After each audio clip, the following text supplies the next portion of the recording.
modern made in England boot. The sole is a little bit denser than the made in Asia boot. The leather in this particular boot is a bit stiff. It took a little bit to break in, but I would call this shoe also quite fashionable. This is a custom order made in China, I believe. Modern. Sole is less dense, but pretty close to the made in England. The leather on it is quite stiff. I believe when the British shoe company special ordered these to be made as their exclusive, they ended up picking more of a leather that they used back in the 90s. So it took a little bit to give in, but it doesn't have that complete finish with that over-processed that they're doing now to give it that high-def kind of finish, which could be really nice. 90s vintage made in England, very dense sole. It's not even transparent. You can barely, if you can, see through the sole.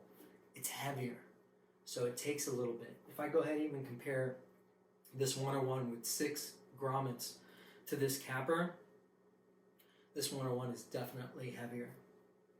The leather on it is quite stiff, took a little bit, but it is more on the softer side. This is modern, made in Asia. This probably came out in the beginning of the year.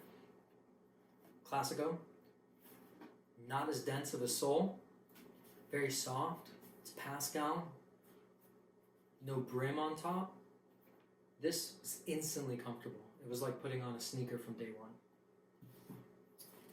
Martens from last year. Because of the new process that they have and how they're able to do it with these made in Asia, they're able to screen these high-def images on there. So they usually do it on the straw grain leather because they can end up bleaching it and having it white. They do have kind of a stiff feel, but these were pretty comfortable from the start. The density of the sole is pretty much like the Classico. If you get scuffs on it, you end up seeing little bits of white.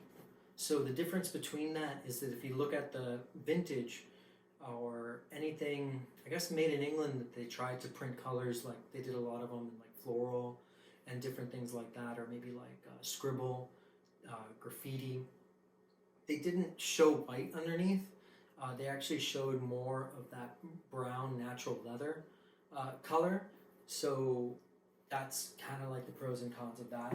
And then we get to have awesome things like this. Again, printed on, but because it's printed on, we can go ahead and have this high-def image on it, and these could be like one of the most favorite boots. There was a trade-off.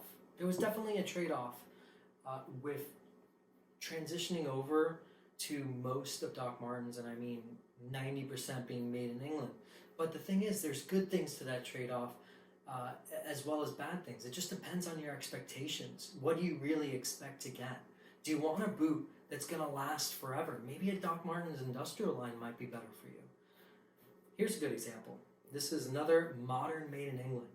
I'm getting a real kick out of these new, well, are they new? Let me know if they're new. They're new to me. The ripple sole. So they're like super dense, but super comfortable at the same time.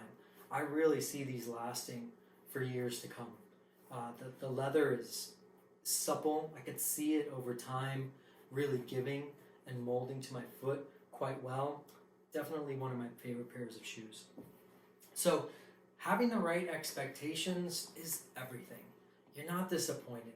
And it's not this side of made in England versus made in Asia. If it wasn't for transitioning to Asia, we wouldn't even have a pair of Doc Martens. They would not be around anymore, because that was the way that they were able to satisfy production and get out of the red, because the end of the 90s almost killed Doc Martens. But by doing that, we're able to focus on what people really wanted, and what people really wanted in Doc Martens after 40 years of existing was more fashion.